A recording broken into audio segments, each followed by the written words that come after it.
Urban Artificial Intelligence Strategic Thinking Media Platform. GNX, Kendrick Lamar surprise album, man. We gonna get into it. It's a lot to discuss. It's a lot to get into in this album as a whole. I ain't gonna try to cram it all in on this one video. I'm gonna just talk about the basics of the album, everything that's going on the surface level, and I'm gonna continue to create content about this album. But this video is just gonna be the most basic, what I got off the first couple of listens of this album. Now the album is good, man. That's the first thing that I want to say before I get into breaking down the lyrics and the songs and the messages and all that stuff. It's a good album. It's a quality album. I give this album an 8.5 out of 10. I enjoyed it for the most part. It's a good album. And the whole album isn't about Drake. I don't want y'all to think that's what I'm trying to say. That's not what I'm saying. What I'm saying is this album is a celebration of his victory over Drake. Is the same theme. I'm the best rapper. No rapper can beat me. And not only am I the best rapper, but I have higher morals than everybody. I'm more conscious than everybody. I don't want to use the word woke, but that's basically the angle. I understand the culture more than everybody, and I'm actually the best rapper. You know what I'm saying? So, hey, powerful message, strong lyrics. This is what the hip hop community likes. And the album was well received. But let's get to Urban AI real quick, and let's ask Urban AI a couple questions. Urban AI, how has the general public received this album, GNX from Kendrick Lamar? Kendrick Lamar's new album GNX has been widely acclaimed by both fans and critics.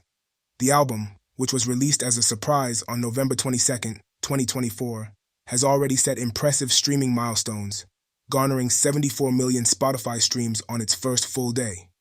Tracks from the album have dominated the global Spotify chart, showcasing Lamar's versatility and widespread appeal. Critics have praised GNX for its meticulous production, innovative soundscapes, and Lamar's lyrical genius. The standout track Squabble Up has become a fan favorite, remaining at the top of the US Spotify chart. Overall, GNX is being hailed as a cultural statement and a reaffirmation of Kendrick Lamar's status as one of hip-hop's greatest icons. Urban AI, what's the general themes and ideas of this album?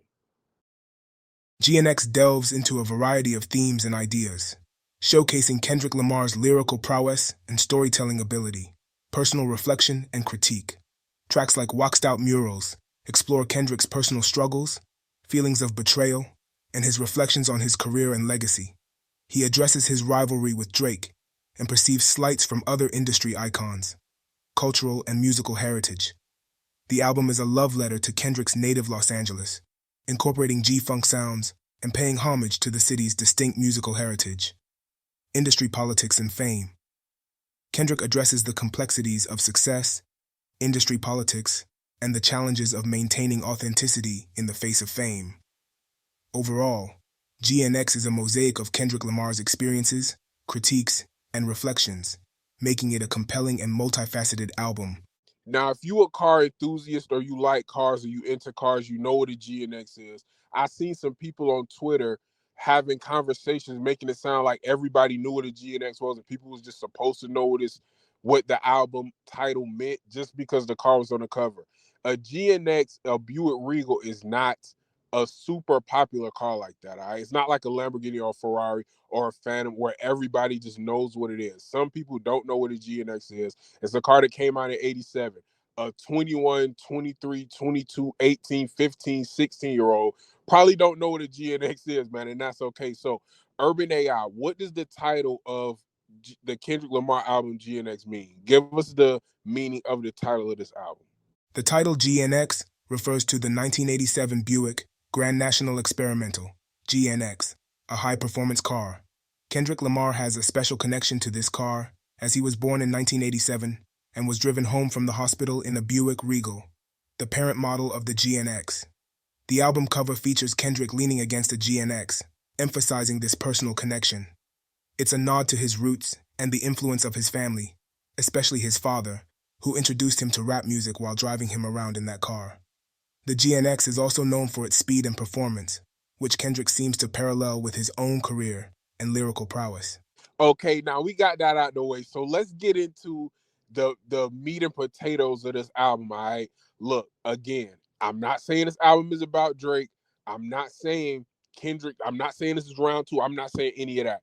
The subject matter is directly related to his beef with Drake. Now, I told y'all that this wasn't over. I made a lot of videos about it. Y'all can go back, check them out, please. I told y'all this beef is going to go on for years. A lot of people said when Kendrick Lamar dropped Not Like Us, that was it. It was over. Drake is mad. Drake is salty. Now, the only thing I was saying was Drake could be mad. He could be salty, whatever the case may be. But he's going to have a chance for get back because the dissing will continue. We see it here on GNX. He's throwing shots at Wayne. He's throwing shots at Drake.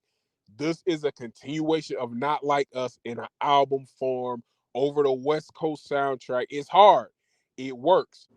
He got a song called Hey Now where he's talking about strangling goats. He's referring to Drake. You know what I'm saying? That also could be a fair warning or a forewarning to Lil Wayne. That's my personal opinion. Clearly, Lil Wayne was on his mind when he was making this album. He talked about Lil Wayne on the record. On Whacked Out Murals, he spoke on the Super Bowl situation, basically saying he don't care if niggas is salty. He just glad that he can see it and that people are, you know, he don't have to be fake with people. He basically saying, Wayne, if you don't fuck with me, I'm glad you expressed that because the way you expressed yourself made me think you don't fuck with me. Now that's fair to say, you know what I'm saying? That's fair to say, and I'm gonna get deeper into that beef, you know what I'm saying? Because I do think a beef is coming from that. I think a beef is coming from that. I think another diss, possibly from Kendrick Lamar, maybe from Wayne. Drake is definitely gonna take some shots. Kendrick Lamar and Wayne got something going. It's not just going in. But back to the album. The theme of this album was this is my victory lap against Drake. Whoever want to be next can be next. And I'm going to do it over a West Coast sound, emulating the Not Like Us theme. This whole album, like I said, is a continuation from Not Like Us. Think about it. I've listened to this album about 3 times. If you listen to this album at least once, imagine the 13th song being Not Like Us. That fits. It fits. The sound fits. The vibe fits. The energy fits. It fits. It sounds like Not Like Us was created when some of these other songs were created. Obviously, the newer bars, the newer tracks, we know those were after Not Like Us because the things that he was referring to was after Not Like Us. But as a whole, this song has that Not Like Us vibe, man. This is Kendrick Lamar Victory Lap, and hey, I'm not mad at it. And I hear a lot of people saying this is not the album. People are saying this is like an appetizer. This is some type of grand intro before the album. Now I understand that, but I want to say this, man. I want to know where Kendrick Lamar is going with the album. The reason that he's saying that this is not the album, because he want to get his shit off. He don't want people to say his album is about Drake. That's the reason he used these topics on this mixtape style project. He didn't want to use this on his album, on the real official album. I gotta agree with that. I think that's true. Now I don't know for sure. I don't know for sure. It probably will be a couple shots at Drake on the album, yes. But he used this platform specifically to continue that narrative, to continue that same energy. Maybe that won't be the energy of his album that's coming later next year. I don't know when it's coming. I don't know what the themes for the next album is going to be. It's going to be interesting to see. I don't know if he's just getting this off his chest before he goes to something bigger and better, still kind of correlated with this. If he's going to show us something different at the Super Bowl, if he's going to show us something different at the Grammys, I don't know. But I know he used this album, he used this platform to kind of beat his chest as a victory lap and let anybody who was thinking about dissing him maybe reconsider it. The Tupac record, people are talking a lot about that. People like that energy. People are feeling that narrative, the storytelling. This is a good album, man. But I want to know what y'all think about this. Where is Kendrick Lamar going with the next project? What do y'all think this project meant? I think this was meant to send a message. His next message is going to be totally different. It's going to be on a bigger platform. It's going to be a bigger budget. It's going to be a real album. But get in the comments, man. Let me know what y'all think about this. Urban Artificial Intelligence, Strategic Thinking Media Platform. I'm going to see y'all in the next one. Peace.